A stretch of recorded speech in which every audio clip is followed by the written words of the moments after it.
하나님은 내가 알지 못하는 곳에서도 일하신다. 하나님은 내가 알지 못하는 곳에서도 일하신다. 이 말은 제가 어려울 때마다 스스로 하는 말입니다. 하나님은 내가 알지는 못하는 곳에서 지금도 일하고 계신다. 우리가 생각하기에 하나님은 내가 볼 수 있는 곳에서 내가 원하는 때 일해야 된다고 생각하는 경향이 있습니다. 그리고 우리가 바로 이 경향, 이 생각 때문에 자꾸 실패하는 겁니다.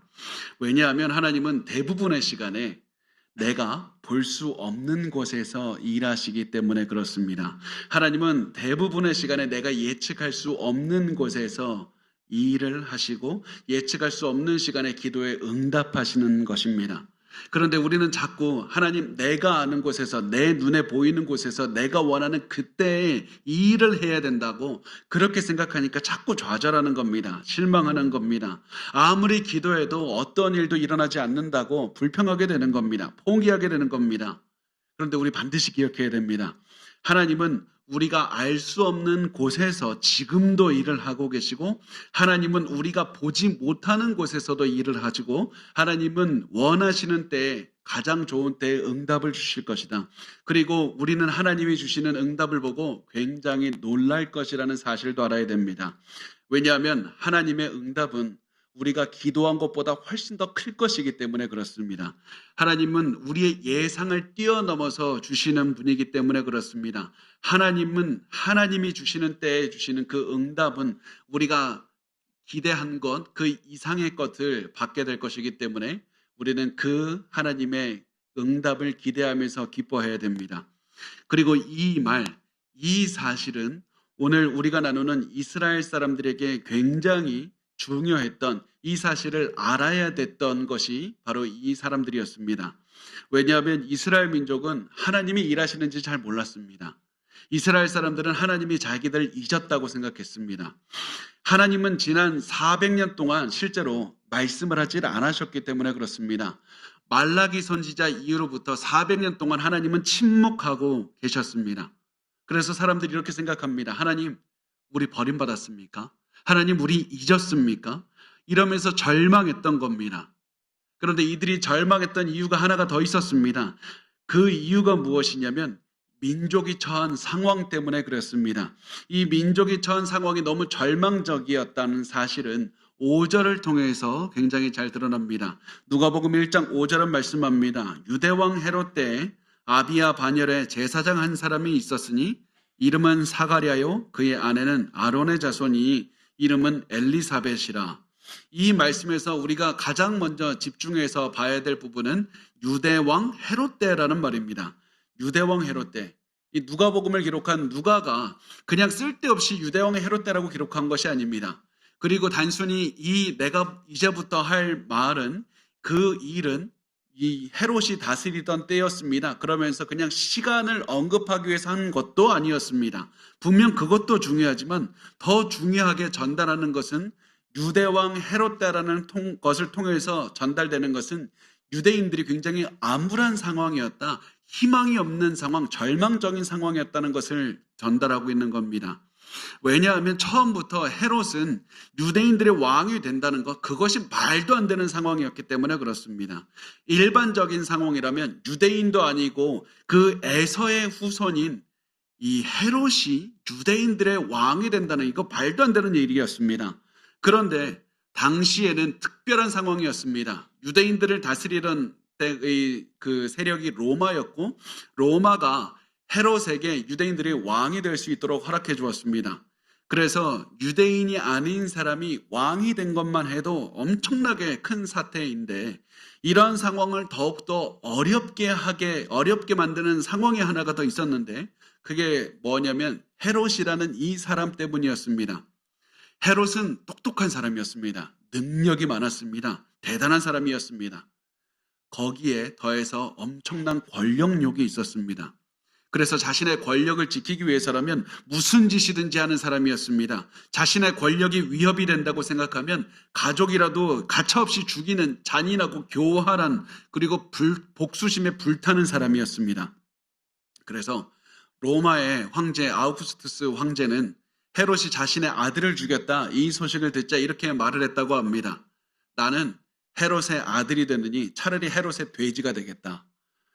헤롯의 아들보다 헤롯의 돼지가 훨씬 더 오래 살 것 같다. 그런 의미로 말을 할 정도로 헤롯은 악랄한 사람이었습니다. 그리고 유대인들은 이런 악랄한 헤롯의 통치를 받으면서 살아갔던 겁니다. 그래서 신음을 내면서 슬퍼하며 살았습니다.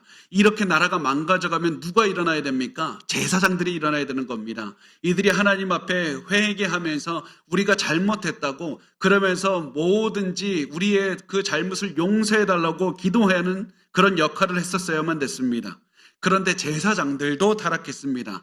성전은 하나님 앞에 예배를 드리는 곳이 아니라 돈 버는 수단이 되어버렸습니다. 이것이 헤롯이 다스리던 때의 모습이었습니다. 그래서 헤롯이 유대왕이 되었을 때 이 말은 유대인들에게 암흑기회라는 사실입니다. 사람들은 너무 힘들어서 기도했습니다. 하나님, 우리 잊으셨습니까? 우리 버림받았습니까? 언제 구해주실 겁니까? 그런데 중요한 사실은 하나님은 단 한 번도 유대인들을 잊은 적이 없다는 사실입니다. 하나님의 백성을 잊은 적이 없습니다. 다만 하나님은 하나님의 백성을 위해서 계속해서 기억하고 계셨지만 사람들이 보지 못하는 곳에서 일하셨을 뿐입니다. 하나님은 사람들이 알지 못하는 곳에서 계속해서 그들을 구원하며 그들을 이끌고 계셨습니다. 그리고 하나님은 이제 오늘 본문을 통해서 말씀합니다. 이제 내가 백성들의 기도에 보이도록 응답할 것이다. 하나님이 그리고 응답하시는 방법은 모든 사람의 예상을 뛰어넘는 것이었습니다. 만약 하나님께서 상식에 맞게 사람들의 생각에 맞게 응답하셨다면 권력자에게 집중하셨을 겁니다. 헤롯을 쫓아내든지 아니면 로마의 황제를 쫓아내든지 새로운 어떤 큰 왕을 보내서 그런 큰 일을 하셨을 겁니다. 그런데 하나님께서는 권력의 중심에 있는 헤롯이나 더 많은 권력이 있는 로마의 황제는 관심이 없었습니다. 거기에 초점을 맞추지 않으십니다. 오히려 하나님께서는 굉장히 평범한 한 사람을 바라보라고 말씀합니다. 그 평범한 한 사람의 이름은 사가랴였습니다. 하나님께서는 단순히 사가랴를 볼 것이 아니라 사가랴를 보기 전에 사가랴의 이름을 보라는 겁니다. 왜 사가랴의 이름을 기록했습니까? 사가랴의 이름을 보면서 하나님의 뜻을 알 수가 있는데 사가랴라는 이름의 뜻이 하나님이 기억하신다라는 뜻이기 때문에 그렇습니다.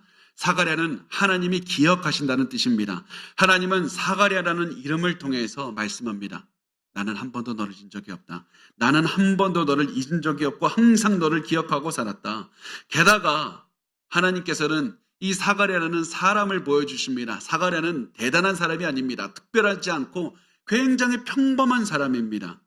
왜냐하면 하나님께서는 이 평범한 사람을 고르신 이유는 사가랴가 평범한 사람의 이름인 것처럼 하나님께서 너를 기억하는 것은 너무나도 평범하기 때문에 그렇다. 하나님께서 너를 기억한 것은 특별한 일이 아니라 매일매일 해가 뜨고 밤이 지듯이 매일 그렇게 평범한 일, 매일매일 반복되는 당연한 일인 것이다. 하나님은 너를 잊은 적이 없다고 말씀합니다. 그런데 우리가 여기서 한 가지 해야 되는 질문이 있습니다. 하나님이 기억한다는 게 무슨 의미입니까? 하나님이 기억하신다는 것은 잠깐 까먹었다가 다시 기억이 난다는 얘기입니까? 그것이 아닙니다. 하나님이 기억하신다는 말은 하나님이 일하신다는 뜻입니다. 하나님이 너를 구원하시는 행동을 해주신다는 겁니다. 하나님은 너를 단 한 번도 잊지 않았고 매일 너의 일상 속에서 너를 구원하는 행동을 해주시는 너를 위해서 일해주시는 하나님이라는 사실을 말씀을 하는 겁니다. 너는 너가 원하는 일들이 당장 일어나지 않고 그 일들이 내가 원하는 방식대로 일어나지 않는다. 그래서 하나님께서는 나를 버리셨다, 나를 잊으셨다 생각한다. 그러나 하나님께서는 매일 평범한 일상을 보내듯이 너를 평범하게 매일매일 구원해 주셨다고, 너를 인도해 주셨다고, 너를 위해서 당연하게 일해 주셨다고 말씀을 합니다. 그리고 이렇게 계속해서 평범한 속에서 일해 주시고 구원해 주시고 인도해 주신 하나님은 오늘 본문을 통해서 이제 내가 특별하게 일할 때가 왔다. 이제 내가 특별하게 일할 것인데 특별하게 일하기 위해서 선택한 두 사람이 있다. 그렇게 말씀을 합니다. 그리고 하나님께서 선택한 두 사람은 이 사가랴 제사장과 그의 아내 엘리세벳이었습니다. 하나님께서 특별하게 선택하셨지만 너무나도 평범한 두 사람, 사가랴와 엘리세벳, 이 두 사람 중요해 보이지도 않는 사람, 그런 사람들을 선택하신 겁니다. 이 두 사람을 보면서 우리는 질문해야 됩니다. 하나님, 왜 하필 이 사람들입니까? 다른 여러 명이 있었는데 왜 하필 이들입니까? 이들에 대해서 하나님은 이렇게 말씀합니다. 6절과 7절을 보면 이 두 사람이 하나님 앞에 의인이니 주의 모든 계명과 규례대로 흠이 없이 행하더라. 엘리사벳이 잉태를 못함으로 그들에게 자식이 없고 두 사람의 나이가 많더라. 사가랴 제사장 부부는 하나님을 사랑했습니다. 율법을 잘 지키고 싶어 했습니다. 율법을 위해서 최선을 노력했습니다. 비록 이 사람들이 완벽한 인생을 살지는 못했습니다. 그렇지만 자신이 있는 자리에서 최선을 다해서 하나님을 위해 살았습니다. 그런데 이 부부에게 없는 게 하나가 있습니다. 그게 뭐냐면 아들이 없다는 것이었습니다. 부부는 아들을 낳고 싶었습니다. 그런데 나이가 많아질 때까지 이제는 나이가 너무 많아져서 더 이상 아이를 낳을 수 있는 가능성이 없어진 그런 나이까지 된 겁니다. 그래서 요즘에야 우리 보면 아이를 안 낳는다, 아이가 낳지 못한다고 해서 비난하거나 그럴 사람 아무도 없습니다. 그런데 이 당시에서는 아이가 없다는 이유가 굉장히 큰 비난의 대상이 되었고 그 이유가 무엇이냐면 이 아이가 없는 이유가 하나님이 처벌하셨다라는 그런 생각을 가지고 있었기 때문입니다. 죄를 지었기 때문에 하나님께서 저 사람들을 처벌하셔서 아이를 안 주신 것이라고 생각을 했습니다. 그래서 주변 사람들은 사가랴 부부를 보고 계속해서 수근수근 거렸을 겁니다. 저 부부가 겉으로 보기에는 하나님 잘 섬기는 것 같아도 실질적으로는 저 안에 죄를 지은 게 큰 죄를 지은 게 있을 거예요. 그래서 하나님께서 저 부부에게 처벌하셔서 아이를 주질 않았을 것이라고 그렇게 손가락질했을 것이고 엘리사벳도 그것을 수치로 여기고서 살았습니다. 그래서 어떡합니까? 이제 와서 할 수 있는 게 아무것도 없습니다. 예전에는 이 젊었을 때는 아들을 낳게 해달라고 기도했지만 이제는 나이가 들어서 아이를 낳을 수 있는 가능성마저 없어졌습니다. 그래서 이 부부는 인생의 어떠한 변화도 기대하지 않고 그냥 계속해서 살게 되었습니다. 그런데 이 부부가 모르는 게 한 가지 있었습니다. 하나님은 이들이 모르는 곳에서 일하고 계셨고 이 부부의 생각을 뛰어넘어서 일하고 계셨고 하나님은 하나님의 모든 타이밍으로 하나님이 원하신 때에 응답하실 것이라는 사실이었습니다. 그리고 이 사람들은 계속해서 아들이 없어서 고난입니다 라고 했지만 하나님께서는 이 모든 상황을 지금까지 통제하고 계셨고 그리고 그 모든 것을 통제하시는 하나님께서 이제 이 부부의 기도에 응답하시기로 결정하셨다는 겁니다. 그리고 하나님께서는 이 가정을 하나님께서 인도하시는 그 길로 하나님의 응답을 받는 길로 하나씩 인도하고 움직여가고 계셨습니다. 그 사실이 오늘 본문에 잘 드러나는데 이 누가복음 1장 8절에서 9절은 말씀합니다. 마침 사가랴가 그 반열의 차례대로 하나님 앞에서 제사장의 직무를 행할세 제사장의 전례를 따라 제비를 뽑아 주의 성전에 들어가 분향하고 이 당시에 제사장들의 숫자가 18,000명이 됐다고 합니다. 그러니까 하나님의 그 성소에서 섬기는 제사장이 굉장히 많은 겁니다. 그러다 보니까 이 성전 안에 들어갈 수 있는 사람의 수는 제한이 되어 있는데 마음대로 모든 사람이 들어갈 수가 없었습니다. 그래서 18,000명 중에서 성소 안에 들어가서 분향하는 사람은 딱 정해진 사람만 했고 그러면 어떻게 소수의 사람을 누가 정합니까? 누가 들어갈지 어떻게 합니까? 그것은 제비 뽑기로 했습니다. 그래서 누가가 일부러 본문에 제비를 뽑아 주의 성전에 들어갔다고 기록을 한 겁니다. 제비를 뽑아서 선택된 사람만 들어갔습니다. 그런데 성경이 제비를 뽑았다는 사실을 기록한 이유가 또 한 가지가 있는데 그게 뭐냐면 성경에서 제비 뽑기를 했다라는 말이 등장할 때마다 우리가 알아야 될 것은 제비 뽑기는 하나님의 선택이다. 이것을 기억하는 겁니다. 제비 뽑기는 항상 하나님의 선택입니다. 그래서 사가랴가 제비 뽑기로 뽑혀서 성전에 들어가서 분향하게 되었을 때 이 말씀은 사가랴가 운이 좋았다. 그냥 좋은 이 운에 잘 걸렸다 이런 의미가 아니라 하나님께서 사가랴를 선택하셨고 이 분향을 하도록 이끄셨다는 말을 하고 있는 겁니다. 그래서 하나님께서는 사가랴가 알지 못하는 그런 모든 것들을 움직여가면서 사가랴에게 응답을 주는 장소로 계속해서 이끄셨습니다. 그런데 사가랴는 이것을 몰랐습니다. 하나님이 어떻게 일하시는지를 알지 못하고 그냥 기쁘기만 했습니다. 야, 내가 드디어 하나님께 분향을 할 수가 있게 되었다. 이 분향하는 거 어떤 사람들은 평생 가도 분향 한번 하지 못하는데 나는 하나님께서 선택하셔서 내가 성전 안에서 죽기 전에 분향을 하는구나. 기쁜 마음이었습니다. 내 인생의 가장 중요한 날이라고 여겼습니다. 그래서 이 사가랴는 그 기쁜 마음을 가지고 분향하러 성전 안으로 들어갔고, 그리고 지성소 바로 앞에 있는 분향단 앞에 서서 이제 분향을 합니다. 누가복음 1장 10절에서 11절은 말씀합니다. 모든 백성은 그 분향하는 시간에 밖에서 기도하더니 주의 사자가 그에게 나타나 향단 우편에 선지라. 자, 여기에서 사가랴의 얘기를 하다가 갑자기 조금 다른 얘기를 합니다. 갑자기 중요한 말씀, 사가랴가 성소 안에서 분향을 하고 있을 때 예배자들이 바깥에서 기도하고 있었다. 갑자기 기도하는 사람들의 얘기를 합니다. 왜 이 사람들의 얘기를 기록합니까? 그 이유는 하나님께서 우리의 기도에 응답하신다는 사실을 기억하게 하기 위해서 그렇습니다.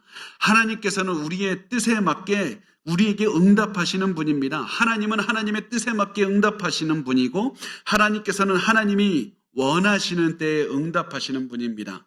그래서 이 사람들이 기도하는 것을 통해서 이 사람들의 기도는 하나님께서 듣고 계신다. 이들이 원하는 때에 응답이 안 된다 할지라도 하나님은 다 듣고 응답하신다. 기도하라는 것을 강조하기 위해서 누가는 일부러 이 사람들이 기도하고 있는 모습을 첨가한 겁니다.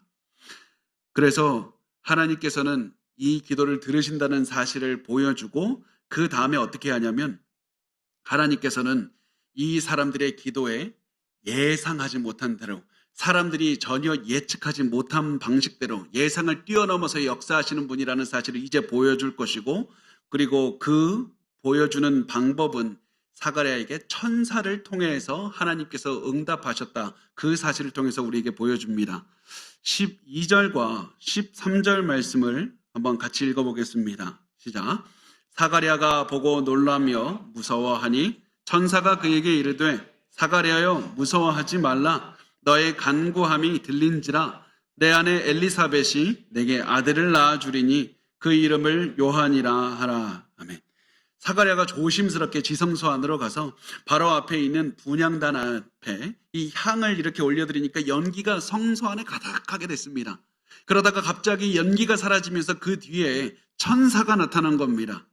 그리고 천사를 본 사가랴는 갑자기 두려움에 휩싸였습니다. 혹시 내가 잘못한 것은 아닐까? 내가 잘못해서 하나님께서 천사를 보내서 치시려는 것은 아닌가? 내가 한 잘못이 크면 내가 목숨을 잃는 것인가? 이런 여러 가지 생각을 하면서 두려워했을 겁니다. 그런데 천사는 이런 사가랴의 마음을 알고 이렇게 말합니다. 무서워하지 말라. 그리고 천사에게 무서워하지 말라는 말을 들은 사가랴는 정신이 들었습니다. 어디서 이 말 들은 적이 있습니다. 구약 성경에 계속 반복돼서 나타나는 말이었습니다. 구약에서 천사가 나타나서 두려워하지 말라 이 말씀을 하는 때는 언제였냐면 하나님께서 항상 구원하시는 때였습니다. 구원하기 위해서 새로운 일을 하시는 때였습니다. 그래서 사가랴는 하나님께서 나에게 벌 주려고 오신 것이 아니구나. 그래서 정신을 차리고 천사의 말에 집중을 했습니다. 그리고 그 모습을 본 천사는 계속해서 말합니다. 너의 간구함이 들린지라. 너의 간구함이 들린지라. 하나님이 너의 기도에 듣고 응답을 하셨다. 사가랴가 도대체 어떤 기도한 겁니까? 사가랴는 그동안은 많은 기도를 했을 겁니다. 그런데 사가랴가 분향단에 서서 향을 올려드리면서 했던 기도는 민족을 구원해달라는 기도였을 겁니다. 하나님 이 민족을 불쌍하게 여겨주시고 우리 민족을 건져주시옵소서. 암흑 가운데 있는 우리 민족에게 자비를 베풀어 달라고 그렇게 기도를 드렸을 겁니다.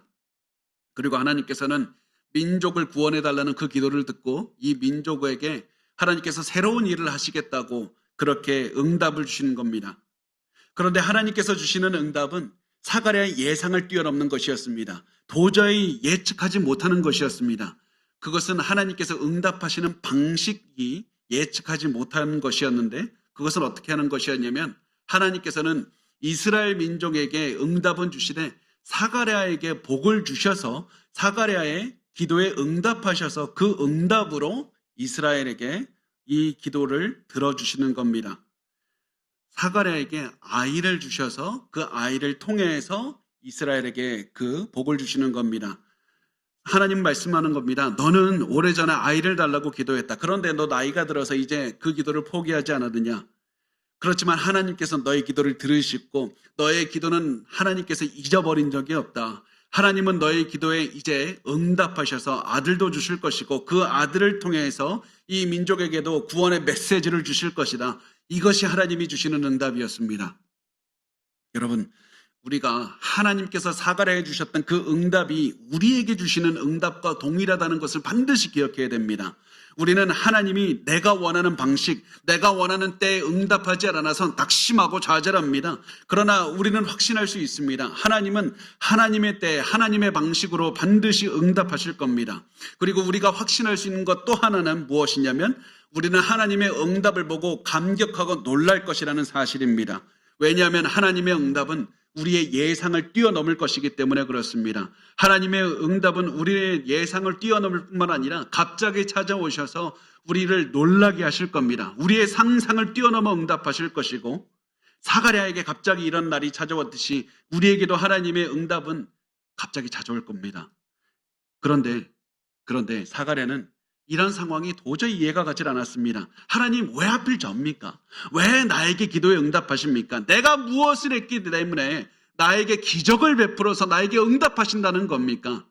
그 질문에 대한 답으로 천사는 이렇게 대답을 합니다. 너의 아내 엘리사벳이 너에게 아들을 낳아주리니 그 이름을 요한이라 하라. 요한이라 하라. 너가 이제 아들을 낳을 텐데 그 아들의 이름을 요한이라고 부르라고 했는데 요한의 의미는 하나님은 은혜로우시다 이런 의미입니다. 하나님은 은혜로우시다. 너는 복을 받을 자격이 없는 것이다. 너가 뭐 대단한 것을 해서 하나님이 복을 주시는 것이 아니라 은혜로우신 하나님은 자격 없는 너에게 선물로 복을 주시는 것이다. 이스라엘이 대단한 민족이 아니라 죄 가운데 있는 민족이다. 복을 받을 자격이 없다. 그러나 하나님은 은혜로 응답을 주신 것이다. 너는 이 사실을 기억하고 너는 이 사실을 전파해야 된다. 너희는 하나님이 너희를 잊은 줄로 알았지만 하나님은 단 한 번도 너를 잊은 적이 없다. 하나님은 단 한 번도 너를 잊은 적이 없고 너희를 항상 기억하셨고 너희를 위해서 일하셨다. 왜 그것을 너희가 몰랐냐면 너희는 하나님의 그 일하시는 방식을 몰랐기 때문에 모른 것이고 이제 하나님께서 너에게 확실하게 하나님께서 일하신다는 것을 아이를 통해서 보여주실 것이다. 하나님의 때가 왔다. 너희에게 주는 구원을 보고 하나님의 은혜를 생각하면서 살아야 된다. 하나님은 너를 기억하시고 너를 구원하시는 분이다. 이렇게 계속 말씀을 했습니다. 그리고 하나님은 그 다음에 놀라운 말씀을 이어서 하십니다. 14절 말씀에 보면 너도 기뻐하고 즐거워할 것이요 많은 사람도 그의 태어남을 기뻐하리니 사가랴는 아들을 원했을 뿐인데 하나님께서는 기쁨과 즐거움까지 함께 해주셨습니다. 요한을 임신한 사가랴 부부가 기뻐하고 또한 즐거워할 뿐만 아니라 더 많이 응답을 해주셔서 하나님은 이스라엘의 많은 사람들도 기뻐할 것이라고 말씀합니다. 왜냐하면 요한은 이스라엘의 하나님의 구원의 소식을 전파할 것이기 때문에 그렇습니다. 요한은 하나님의 뜻을 전할 것이고 이스라엘 사람들 중에 요한의 말을 듣고 돌이켜서 하나님을 따르는 자들은 기뻐할 것입니다. 이때 기뻐하는 것은 단순히 즐거운 마음이 들고 즐거운 감정이 든다는 것이 아니라 구원의 기쁨을 얻게 된다는 겁니다. 영적인 기쁨, 영원한 기쁨과 만족을 누리게 될 것이다. 이런 위대한 그런 메시지를 전파하는 위대한 일을 할 사람이 바로 너희를 통해서 나오게 될 이 요한이라고 말씀을 합니다. 그러면 이렇게 위대한 인생을 살게 된 요한, 앞으로 어떠한 삶의 태도를 보여야 되는가? 어떤 라이프 스타일을 가지고 살아내야 되는가? 그 질문에 천사는 이렇게 대답을 합니다. 15절 말씀에 보면 이는 그가 주 앞에 큰 자가 되며 포도주나 독한 술을 마시지 아니하며 모태로부터 성령의 충만함을 받아. 요한이 하나님 앞에 큰 자가 될 것이라고 합니다. 큰 자라는 말은 요한이 대단한 사람이 될 것이다 이런 의미가 아니라 요한이 맡은 역할이 대단하다는 겁니다. 요한은 구약 성경에 있는 어떠한 인물보다 더 큰 역할을 맡았습니다. 그것은 그리스도를 소개하는 역할입니다. 요한은 구약 시대를 마무리하고 새로운 시대를 여는 새로운 시대 그리스도를 소개하는 역할을 맡았습니다. 이렇게 요한이 맡은 역할이 중요하고 대단하기 때문에 하나님은 요한에게 평생 하나님께 헌신하는 인생을 살기를 원하셨습니다. 평생 하나님만 바라보며 살기를 원하셨습니다. 그래서 하나님께서는 세례 요한에게 나시린과 같은 인생을 살아야 된다. 나시린과 같은 인생을 살아야 된다고 말씀을 합니다. 나시린이 뭐냐면 한정된 기간 동안 이 사람이 하나님께 헌신하기로 결단하고 작정한 사람을 말을 합니다. 그래서 이 나시린으로 결단하는 이 사람은 헌신한 기간 동안에 이 술을 마셔서는 안 됩니다. 독주 마셔서는 안 되고 머리를 자르면 안 되고 시체도 만지면 안 됩니다. 나시린들은 이 기간 동안에 구별된 인생을 살면서 하나님께 헌신해야 된다. 하나님만 바라보며 하나님만을 위해서 살아야 된다. 이렇게 하는 것이 나시린이었는데 나시린은 그래도 잠깐 하는 겁니다. 영원히 하는 게 아닙니다. 일정 기간이 지나면 자신의 삶으로 돌아가는 것이 나시린이었습니다. 그런데 하나님은 말씀합니다. 요한은 그럴 수 없다. 요한은 평생 하나님께 헌신하는 인생을 살아야 된다. 평생 하나님만 바라보고 하나님께 자신의 인생을 드리고 살아야 된다. 우리가 이 말을 듣고 보여야 되는 반응이 뭐냐면 불가능합니다. 어떻게 합니까? 나시린으로 잠깐 하는 것도 엄청나게 힘든 겁니다. 그런데 어떻게 하나님께 평생 하나님께 헌신하며 살 수 있습니까? 하나님 불가능한 겁니다. 그래서 하나님께서는 이 불가능을 가능하게 하시려고 세례 요한에게 성령의 충만함을 주신다고 약속을 하신 겁니다. 요한은 태어나기 전부터 어머니 뱃속에서부터 성령의 충만함을 받을 것이다. 성령의 충만함을 받으면 보기에 불가능해 보이는 일들도 가능하게 될 것이다. 이런 얘기를 듣는 사가랴는 지금 엄청난 일이 벌어지고 있다는 사실을 깨닫게 됩니다. 왜냐하면 구약시대 때는 태어날 때부터 성령의 충만함을 체험한다? 이런 것들은 상상할 수도 없었던 일이기 때문에 그렇습니다. 하나님께서는 구약 성경에서 특정한 사람에게만 잠깐 성령의 충만함을 주셨다가 그래서 하나님을 위해 일하게 하셨습니다. 그러다가 시간이 지나서 일이 다 끝나면 성령께서는 떠나시는 겁니다. 그런데 하나님께서는 세례 요한은 태어나기 전부터 어머니 뱃속에서부터 성령의 충만함을 받을 것이라 말씀을 합니다. 그래서 평생 하나님을 위해서 살아가게 할 것이다. 하나님께서 주신 사명인 그리스도를 증거하는 일을 하면서 평생 살 것이다. 이렇게 말씀을 합니다. 그리고 이것이 바로 우리가 성령의 충만함을 구해야 되는 목적입니다. 성령의 충만함은 우리가 우리 자신을 드러내기 위해서 어떠한 무슨 대단한 능력을 받기 위해서 구해야 되는 것이 아니라 하나님을 위한 일을 하기 위해서 받아야 되는 것이 성령의 충만함인 겁니다. 우리가 성령 충만하게 해달라고 기도한 다음에 우리가 성령 충만을 받은 다음에 무엇을 해야 되냐면 그리스도를 위해서 일하는 겁니다. 어디를 가든지 복음을 증거하는 겁니다. 그리스도의 영광을 위해서 살아내는 겁니다. 어떠한 고난도 달겨받으면서 이겨내는 겁니다. 이것이 성령 충만함을 받은 사람들의 삶의 모습이어야 되고 우리가 성령 충만을 바라는 그 목적이어야만 되는 겁니다. 그런데 우리 잘 알고 있습니다. 성령께서 충만하게 임재해 주시고 그리고 그리스도를 위해서 산다고 해서 모든 일이 잘 되지는 않을 겁니다. 어려움이 올 겁니다. 정말 힘들어서 하나님 왜 우리 기도에 응답하지 않습니까? 이렇게 기도할 때도 올 겁니다. 그리고 그런 삶은 세례 요한에게도 똑같이 적용됐습니다. 평생 모태에서부터 성령이 충만했고 평생 하나님께 헌신하며 하나님이 맡겨주신 위대한 일을 하는 사람이 세례 요한이었지만 세례 요한도 고난을 당하게 될 것이었습니다. 16절은 이렇게 말씀을 합니다. 이스라엘 자손을 주 곧 그들의 하나님께로 많이 돌아오게 하겠습니다. 요한은 많은 사람을 하나님께 돌아오게 할 겁니다. 여기서 우리가 주목해야 될 것은 하나님께서는 분명히 요한을 통해서 부흥과 회복을 주실 것이지만 그렇지만 이 요한을 통해서 모든 사람이 돌아오는 것은 아니라는 사실입니다. 하나님께서는 주 곧 그들의 하나님께로 모두 돌아오게 하겠습니다. 이렇게 하지 않고 많이 돌아오게 하겠습니다. 이렇게 말씀을 했고요. 여기서 말씀하는 많이는 다수가 아니라 소수의 사람들을 지칭하는 겁니다. 다수가 아니라 소수의 사람들만이 요한의 말을 듣고 돌아올 것이다. 왜냐하면 소수의 사람들만이 요한의 말을 들을 것이고 또 많은 사람들은 요한의 말을 듣고 다수의 사람들은 요한의 말을 듣고 요한의 말에 관심이 없던가 요한에게 반대할 것이기 때문에 그렇습니다. 그러나 하나님께서는 요한을 통해 일하신다는 사실에 변함이 없다. 그러므로 성령이 충만하게 일하시는 그 요한의 삶을 보고 하나님께서는 많은 사람들에게 예수 그리스도의 그 사랑을, 예수 그리스도를 증거하며 살게 하실 것이라고 약속을 합니다. 사가랴 제사장은 천사가 하는 얘기를 계속 들었습니다. 내가 아들 낳으리, 내가 낳을 이제 아들이 최고의 선지자가 될 것이다. 그리고 이스라엘의 영적인 회복을 이끌 것이다. 그리고 앞으로 오실 메시아, 그 메시아의 선구자적 역할, 앞서서 달려가는 자의 역할을 맡을 것이다. 이런 대단한 역할을 맡을 것이다. 이런 생각을 하는데 사가는 도저히 믿을 수가 없었습니다. 우리 아들이, 내가 왜? 그 사실에 믿을 수가 없어서 18절에 이렇게 말을 합니다. 사가랴가 천사에게 이르되 내가 이것을 어떻게 알리요? 내가 늙고 아내도 나이가 많으니이다. 사가랴는 두 가지 점에서 믿을 수 없다고 합니다. 첫 번째, 내 아내 나이가 많이 들었는데 어떻게 이 임신을 못하게 된 그 몸을 가진 여자가 임신을 할 수 있다는 얘기입니까? 또 내 아들이 그렇게 위대한 선지자가 된다?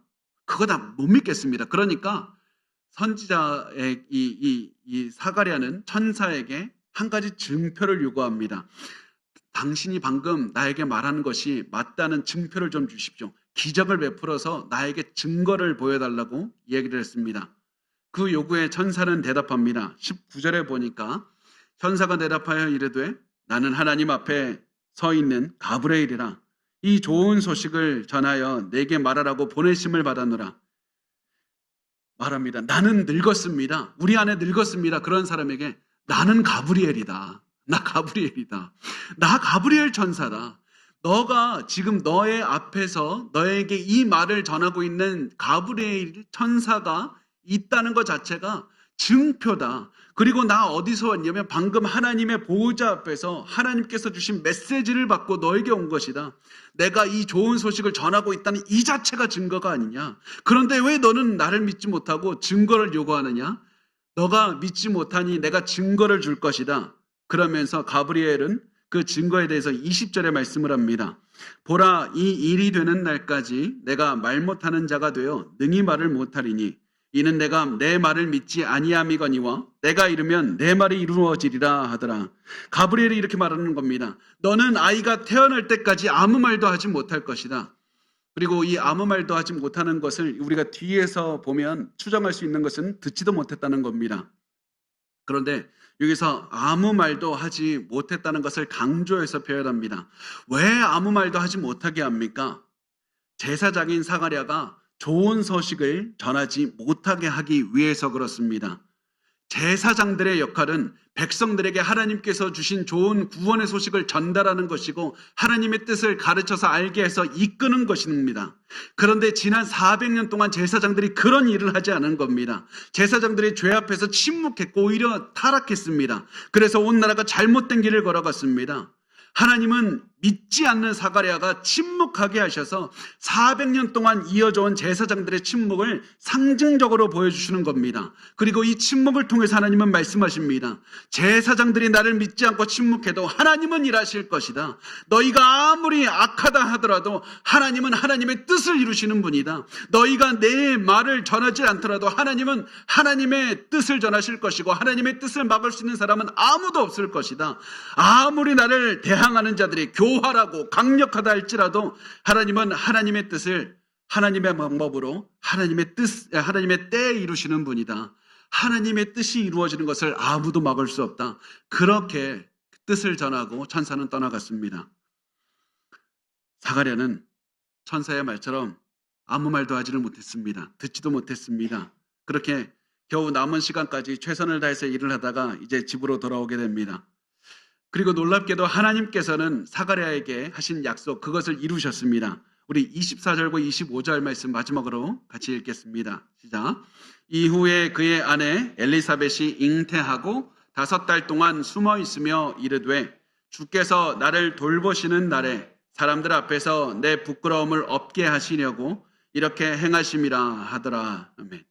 이 시간이 지나서 가브리엘이 말한 대로 이루어졌는데 이 엘리사벳이 임신을 해서 배가 불러오기 시작합니다. 그런데 처음에는 이 임신 초기에는 임신한 표시가 많이 나지 않지 않습니까?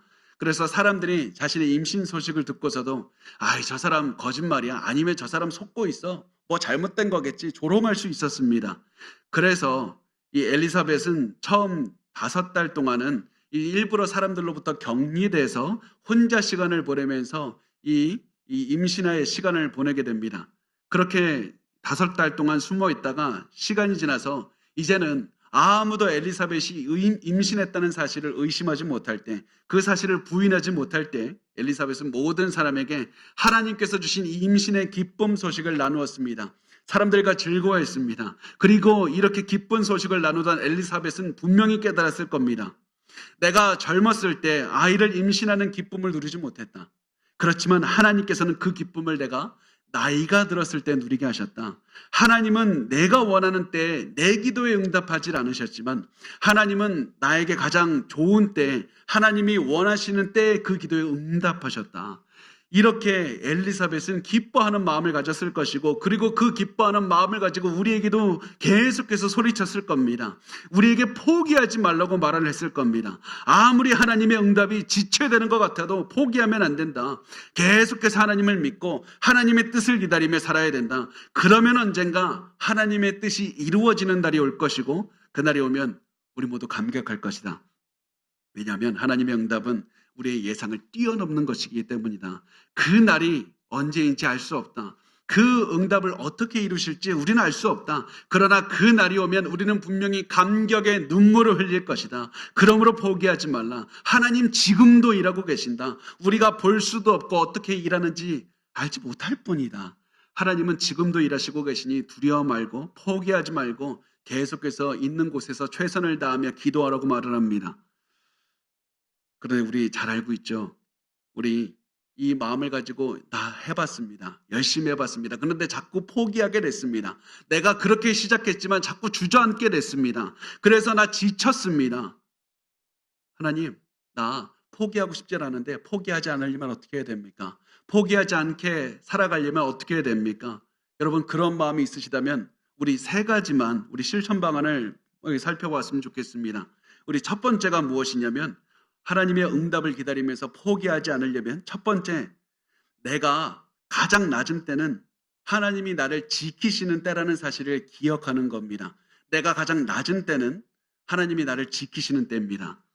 우리가 아무도 인정하지 않는 곳, 아무도 나를 모르는 곳, 그런 곳에 있으면 우리 보통 뭐라고 얘기하냐면 고난이라고 얘기를 합니다. 어떤 내가 잘못을 해서 하나님 다 처벌하고 계신다고 생각합니다. 절대 그렇지 않습니다. 하나님께서는 내가 높아질 때를 아시고 낮아질 때도 아십니다. 내가 높아지면 공격받을 때도 아시고 낮아져야 잘 숨어 있을 그런 때도 아십니다. 하나님께서는 내가 높아져야 될 때를 아시고 나를 가장 낮은 곳에 숨겨두신 겁니다. 낮은 곳에 두셔서 공격받지 않게 하시고 나 보호하시는 겁니다. 그래서 낮은 곳, 아무도 모르는 곳에 있다고 해서 실망하거나 포기할 필요가 없습니다. 그때에도 하나님은 일하고 계시고 나를 지키고 계시기 때문에 그렇습니다. 두 번째, 한 걸음에 집중해야 됩니다. 바로 앞에 있는 한 걸음에 집중해야 됩니다. 우리가 자꾸 포기하게 되고 인내심이 떨어지는 이유가 뭐냐면 자꾸 멀리 보기 때문에 그렇습니다. 멀리 있는 그 목적지만 바라보고 저 목적지까지 언제 가냐고, 내가 언제 가야 저기까지 도달할 수 있냐고 답답해하는 겁니다. 아니면 내 옆에 있는 사람, 저 사람 왜 이렇게 빨리 갑니까? 왜 이렇게 빨리 갑니까? 나는 언제 저렇게 빨리 갈 수 있습니까? 그러면서 조바심을 내고 그러다 보면 포기하게 되는 겁니다. 여러분, 이렇게 생각하는 이유가 자꾸 우리 시선 잘못되는 곳에 있기 때문에 그렇습니다. 우리가 시선을 주어야 될 것은 하나님을 따르는 마음으로 한 걸음에 집중하는 겁니다. 오늘 최선을 다해서 한 걸음만 걸어가면 되는 겁니다. 그 다음에 나머지는 하나님께 맡기십시오. 하나님께서 나머지를 다 해주실 겁니다. 우리가 할 수 있는 한 걸음을 최선을 다해서 걷고 나머지는 하나님께서 하신다는 믿음을 가지고 잠을 자면서 휴식을 취하면 그런 마음으로 살아가시면 됩니다. 마지막 3번째, 성령을 의지해서 기도하셔야 됩니다. 기도하셔야 됩니다. 기도에 응답하신 하나님을 믿고 항상 기도해야 됩니다. 제가 어떤 책에서 이런 이야기를 보았습니다. 이렇게 시작합니다. 어느 날 아침 저는 일찍 일어나서 곧바로 하루를 시작했습니다. 오늘 하루 해야 될 일이 너무 많아서 기도할 시간을 내지를 못했습니다. 곧바로 문제들은 저를 덮쳤고 계속해서 문제들은 무거워지기만 했습니다. 저는 하나님께 질문했습니다. 하나님, 왜 저를 도와주질 않으세요? 하나님은 응답하셨습니다. 너가 구하질 않았잖아. 그러나 저는 기도하지 않고 또다시 열심히 살았습니다. 제가 가지고 있는 문제들을 풀기 위해서 제가 가지고 있는 열쇠를 다 사용해 봤습니다. 그런데 안 됩니다. 그러자 하나님은 나의 어깨를 두드리며 말씀합니다. 얘야, 두드리질 않았잖아. 저는 하루를 즐겁게 보내고 싶었습니다. 그런데 오늘 하루 너무 힘들었습니다. 저녁에 집으로 터벅터벅 걸어오면서 하나님께 물었습니다. 하나님, 왜 저를 돕지 않으셨어요? 그러자 하나님은 다정하게 대답하셨습니다. 사랑하는 아이야, 너가 찾질 않았잖아.